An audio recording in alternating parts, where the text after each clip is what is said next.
আজকে যে ঘটনাটা আমি আপনাদেরকে বলতে চলেছি সেটা শোনার পর আপনারা ভাববেন যে সত্যি সত্যি এই রকম কিছু এই পৃথিবীতে হতে পারে।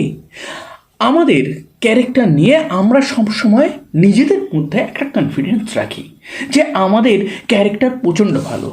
আপনি আজকের ঘটনা শুনবেন এবং বলবেন যে সত্যি সত্যি আমি একটা পবিত্র মানুষ। কেন বলছি? আজকের এই ট্রু ক্রাইম ঘটনাতে সত্যি বলতে ঘটনাটা আমি কোথা থেকে স্টার্ট করব আমি বুঝে পারছি না। আজকের ঘটনাটা যত না ক্রাইমের ঘটনা, তার থেকে সত্যি কথা বলতে পারেন টুইস্ট অ্যান্ড টার্নসের খেলা। তো আজকের ঘটনাটা শুরু হয় 5 জানুয়ারি রাত্রেবেলা। স্বামী স্ত্রী, ওয়াইফের নাম হচ্ছে সরিতা এবং হাজব্যান্ডের নাম হচ্ছে রামকিষণ। কত সুন্দর নাম না? কিন্তু তার সাথে সাথেই তাদের আবার 3টে সন্তান আছে। রাত্রেবেলা ঠিক 10টা বাজে রামকিষণ আর সরিতার মধ্যে টুকটাক ঝগড়া হয়েছে। এই কারণে তারা 2 ঘন্টা একে অপরের সাথে কথা বলেনি। পাশের রুমে 3 সন্তানকে পাঠিয়ে দেওয়া হয়। সেই রুমেই রামকিষণের মাও থাকে। তারা ঘুমিয়ে পড়ে এবং তাদের ঘুমানোর পরেই তারা একসাথে এক থালাতে ডিনার করে। কত ভালোবাসা! এইরকম ভালোবাসা আমরা প্রত্যেকেই ডিজার্ভ করি না? তো যাই হোক, এই খাওয়া দাওয়ার পর তারা নেশা করে এবং নেশা করার পর শারীরিক সম্পর্ক করে। কতই না ভালো সম্পর্ক। তারপর তারা ঘুমাতে চলে যায়। এইটা শোনার পর আপনার মনে হচ্ছে এই পারফেক্ট কাপল নিয়ে আমি কেন আজকে ট্রু ক্রাইম ঘটনা বলতে চলেছি। অ্যাকচুয়ালি ঘুমিয়ে পড়ার ঠিক 3 ঘন্টা পর সরিতার ঘুম ভাঙে। অ্যাকচুয়ালি ঘুম ভাঙেনি, সরিতা ঘুমায়নি। সে টুক করে গিয়ে দরজাটা খুলে দেয় এবং দরজাটা খুলতেই সরিতার প্রেমিক সতপাল, যে কিনা রামকিষণের বন্ধু। এবার সে রামকিষণের কী করে বন্ধু হলো সেটাও একটা ইন্টারেস্টিং ব্যাপার। যাই হোক, সে রুমে এন্ট্রি নেয়। রুমে এন্ট্রি নেওয়ার পর একে অপরের চোখের দিকে তাকায়। তাকানোর পর সোজা সরিতা তার হাজবেন্ড রামকিষণের যে গোপনাঙ্গ আছে সেটা জোরে চেপে ধরে। উল্টো দিকে সতপাল ততক্ষণে রামকিষণের বুকের উপর উঠে তার মুখটা চেপে গলাটা চিপতে থাকে। 5-10 মিনিটের এই খেলাটা চলতে থাকে। দেন রামকিষণ হঠাৎই নিজের প্রাণবায়ুটা ত্যাগ করে। সতপাল সমস্ত কর্মকাণ্ড করার পর সরিতার চোখের দিকে আরেকবার তাকায় এবং তাকানোর পর তার মধ্যে একটা অদ্ভুত প্রেম জেগে ওঠে এই সরিতার জন্য। তারা যে একটু আগেই একটা খুন করেছে এটা তারা ভুলেই যায় অ্যান্ড তারা শারীরিক সম্পর্ক করে। এই শারীরিক সম্পর্ক করার পর হঠাৎই সতপালের মনে একটা গিল্টিনেস চলে আসে এবং সেই গিল্টি থেকেই সে চুপচাপ ওই রুম থেকে বেরিয়ে রাতের অন্ধকারে মিলিয়ে যায়। সরিতা তার মৃত হাজবেন্ডের পাশে গিয়ে আবার শুয়ে পড়ে। সকালবেলা 8টার সময় তার ঘুম ভাঙে। সে ওঠে এবং একটা প্রপার কালচার্ড বৌমার মতন তার সন্তানদেরকে ডাকে, তাদের স্কুলের জন্য প্রিপেয়ার করে। তারপর শাশুড়িকে চা বানিয়ে দেয়, নিজেও চা খায়। এবং এই চা খেতে খেতে যখন সরিতার শাশুড়ি বলে যে রামকিষণের এখনও ঘুম ভাঙেনি, তখন সরিতা বলে রামকিষণ একটু রাত করে ঘুমিয়েছিল, তো ওর আজকে একটু ঘুম ভাঙতে দেরি হবে। তারপর সে তার 2 সন্তানকে নিয়ে সোজা পৌঁছে যায় পুলিশ স্টেশনে এবং পুলিশ স্টেশনে গিয়ে বলে যে আমি আর আমার প্রেমিক মিলে আমার হাজব্যান্ডকে কালকে রাতে এইভাবে মেরেছি। পুলিশ অফিসাররা সেটা শুনে রীতিমতন চমকে যাওয়া এখনও বাকি ছিল। এরপর সরিতা পুলিশ অফিসারদের বলে যে আমাকে অ্যারেস্ট করুন, জেলে পাঠান। আমি জেলে গিয়ে আমার সুন্দর ফিগার দিয়ে ওখানকার যত কয়েদি আছে তাদেরকে সন্তুষ্ট করব। এবার এই কথাটা শোনার পর আপনার মনে হচ্ছে যে আজকের ঘটনা আমি কি কোনো চটি গল্প শোনাচ্ছি? না, চটি গল্প না। এই ঘটনাটা ঘটে গেছে ভারতের হরিয়ানার সোনিপথে। এই সোনিপথে আজ থেকে 12 বছর আগে রামকিষণ আর সরিতার দেখা হয়, তাদের মধ্যে প্রেম হয়। এবার যখন এই প্রেম পর্বটা চলছে তখন কিন্তু অলরেডি সরিতার একটা বয়ফ্রেন্ড আছে এবং সেই বয়ফ্রেন্ডের সাথেও তার মাখো একটা প্রেম ছিল। কিন্তু যখন সে দেখে রামকিষণের অনেক পয়সা আছে তখন সেই মাখো প্রেমটা ত্যাগ করার জন্য সে সমস্ত কিছু করতে থাকে। সে নানানভাবেই তার বয়ফ্রেন্ডকে ঠকাতে থাকে। তার বয়ফ্রেন্ড একটা সময় বাধ্য হয়ে তার সাথে ব্রেকআপ করে এবং এই ব্রেকআপের পর সরিতা তাকে ব্ল্যাকমেল করতে থাকে, থানায় গিয়ে তার এগেনস্টে কমপ্লেইন করে। সে বেচারা কোনো রকমে এই সরিতার থেকে মুক্তি পায়। এই ঘটনায় এই একটাই সব থেকে পজিটিভ পয়েন্ট। তারপর তারা দুজনে তারপর সরিতা এবং রামকিষণ যে যার ফ্যামিলিতে নিজেদের প্রেমের ব্যাপারটা বলে। দুই ফ্যামিলি মানে না, কিন্তু তারা ফ্যামিলির এগেনস্টে গিয়ে বিয়ে করে নেয়। যখন তারা বিয়ে করে আলাদা থাকছে তখন ফ্যামিলি ভাবে বিয়ে তো করেই নিয়েছে, তো এবার মেনেই নেওয়া যাক। দুই ফ্যামিলি মেনে নেয়, তারা একসাথে সুন্দর একটা সংসার করতে থাকে। এইটুকু পর্যন্ত একটা হ্যাপি স্টার্ট অ্যান্ড বলতে পারেন হ্যাপি এন্ডিংও ছিল। তার কারণ এই সরিতার মানসিকতা খুব একটা ভালো ছিল না। তার তিনটে বাচ্চা তখন হয়ে গেছে।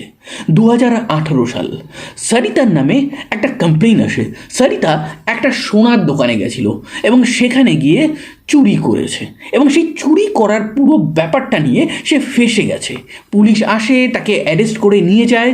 সরিতা যখন জেলে আছে তখন রামকিষণ তার সাথে দেখা করতে যায়। তখন সরিতা রামকিষণকে বলে যে দেখো, আমার ঘরে তিনটে সন্তান আছে, তোমারই তো সন্তান, আমি না থাকলে তারা তো মায়ের আদর মমতা যত্ন কিছুই পাবে না। তুমি কি তাদেরকে ভালো রাখতে পারবে? তুমি দয়া করে আমার যে দোষটা আছে সেটা নিজের মাথায় নিয়ে আমাকে এই জেল থেকে মুক্তি দাও। রামকিষণও ভাবে যে হ্যাঁ, আমি 2-3 বছর জেলে থাকলে কি আর যায় আসবে, তো বেটার টু বি আমি জেলে যাই। সে পুলিশকে বলে পুরো প্ল্যানটা আমার ছিল, আমি আমার ওয়াইফকে জোর করে পাঠিয়েছি। যাই হোক, পুলিশ সরিতাকে ছেড়ে দিয়ে রামকিষণকে অ্যারেস্ট করে। এবার আপনার মনে হবে যে সরিতার ব্যাপারে তো অনেক কিছু জানছি, রামকিষণের ব্যাকগ্রাউন্ডটা একটু শোনা যাক। তো রামকিষণের ব্যাকগ্রাউন্ডটা কিছুটা এরকম ছিল, সে অ্যাকচুয়ালি ড্রাইভার, কিন্তু ড্রাইভারি করতে করতে সে নিজের 3-4টে গাড়ি, তার সাথে সাথে বেশ কিছু সাইড বিজনেস করে মোটামুটি একটা ভালো ব্যাংক ব্যালেন্স বানিয়ে নিয়েছিল। সরিতার কথা মতন রামকিষণ সমস্ত দোষ নিজের মাথায় নিয়ে জেলে চলে যায়। সে 2-3 বছর জেলে থাকে এবং এই জেলে গিয়ে সে অনেক রকম কুকর্ম শেখে, অনেক রকম কুকর্মকারীদের সাথে মিট করে, তাদের সাথে ফ্রেন্ডশিপ করে। এই সমস্ত কিছুর পরে ঘটনা একটা টার্নিং পয়েন্ট নিচ্ছে, যখন রামকিষণ এই সমস্ত সাজা থেকে বেরিয়ে বেইল পায়। দেন সে তার ওয়াইফের কাছে আসে, তাদের একটা ভালো সময় শুরু হবে। কিন্তু না, রামকিষণের ভাগ্যটা এতটা ভালো না, তার সুসম্পর্ক সুসময় এইগুলো আর স্টার্ট হবে না। তার কারণ সে এসে জানতে পারে যে তার ওয়াইফ সরিতা, মানে তার প্রিয়তমা, একাধিক পুরুষের সাথে অনেক কিছু করে ফেলেছে। ওয়াইফ সরিতা এমনই এক নারী ছিল যে শুধুমাত্র অনেক কুকাম অনেক পুরুষের সাথে করেছে এটা না, তার আবার ভিডিও বানাতেও পারমিশন দিয়েছে। এবং সেই সমস্ত পুরুষ মানুষ সরিতার সাথে মজা করার পর সেই ভিডিওগুলো নিয়ে তাকে ব্ল্যাকমেল করতে থাকে। কেউ টাকা চায়, কেউ এক্সট্রা শরীর চায়, কেউ তার বন্ধুর সাথে হ্যানা ত্যানা করাতে চায়। তো এমতো অবস্থায় যখন সরিতা তার হাজব্যান্ডের কাছে সারেন্ডার করে, তখন তার হাজব্যান্ড রামকিষণ একদম মহান মানুষের মতন সমস্ত কিছু ক্ষমা করে দেয়, এবং ক্ষমা করে দিয়ে যারা তার ওয়াইফ সরিতাকে ব্ল্যাকমেল করছিল তাদেরকে অনেকভাবে বোঝানোর চেষ্টা করে, থ্রেট দিচ্ছে, হ্যানা ত্যানা করছে। যাই হোক, এই পর্যায়টা কোনো মতে কাটে। এতে রামকিষণ আর সরিতার মধ্যে একটু দূরত্ব বাড়ে, কিন্তু এই দূরত্ব যতই বাড়ুক না কেন তাতে তাদের কোনো প্রবলেম হয়নি। তাদের মধ্যে সম্পর্ক মোটামুটি ঠিকঠাক চলছিল। এর মাঝে কি হয়, রামকিষণ সে একটা দায়িত্ব নেয়, আশীর্বাদ ম্যারেজ গার্ডেন। এই আশীর্বাদ নামে কত যে অনুষ্ঠান গৃহ ভারতে আছে তার কোনো কল্পনার বাইরে।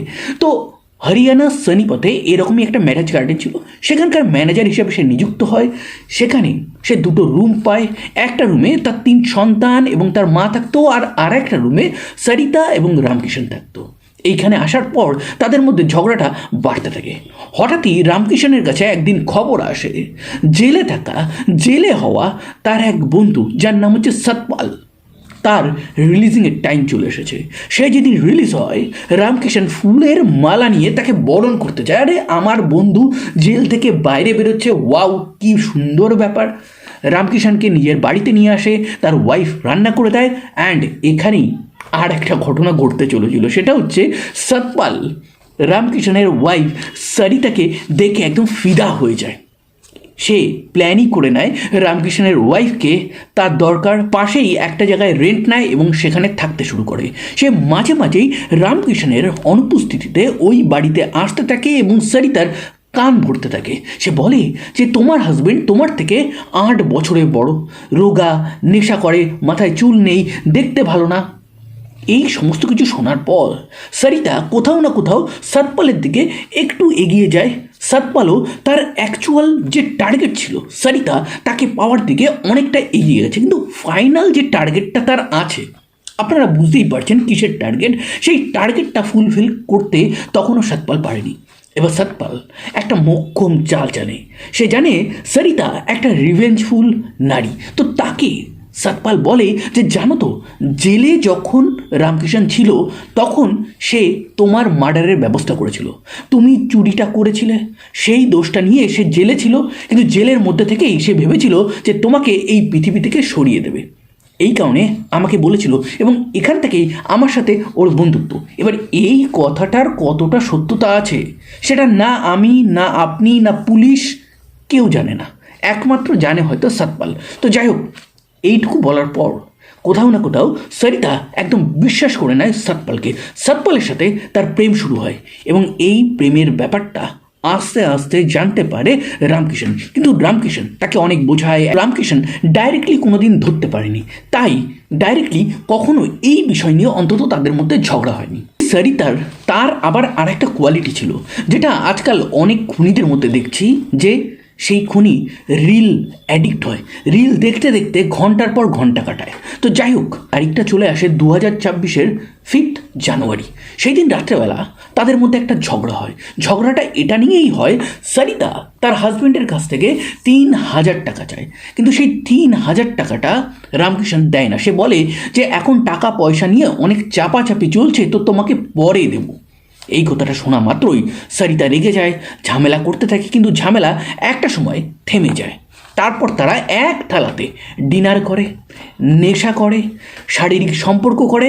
তারপর রামকৃষ্ণ ঘুমিয়ে পড়লেও সরিতা ঘুমায় না।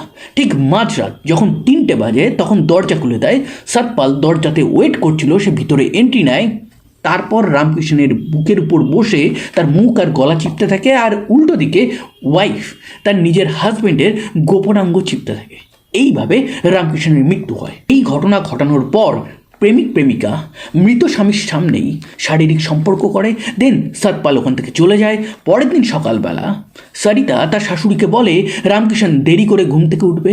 এই কথাটা বলে সে তার 2 সন্তানকে নিয়ে সোজা থানায় যায় এবং থানাতে গিয়ে বলে যে আমি আমার হাজব্যান্ডকে আমার প্রেমিকের সাথে এইভাবে মেরেছি, আমাকে অনেক অত্যাচার করতো, ও নানান রকম নেশা করতো, নেশা করে নোংরা সিনেমা দেখতো এবং সেই রকম সিনেমা দেখে সেই সমস্ত সিনেমার নায়িকাদের মতন আমাকে নানান রকম রোল প্লে করতে বলতো।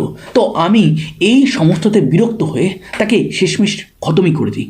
আমাকে জেলে পাঠানোর হলে আপনারা জেলে পাঠিয়ে দিন, আমি জেলে গিয়ে কয়েদিদের মনোরঞ্জন করব, দরকার হলে আপনাদের সাথেও করব।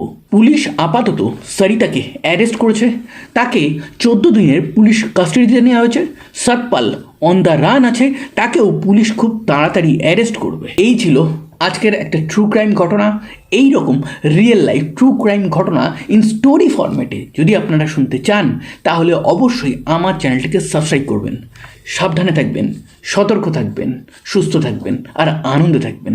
আবার দেখা হবে নতুন কোনো এক ভেরি ইন্টারেস্টিং ট্রু ক্রাইম ঘটনার সাথে।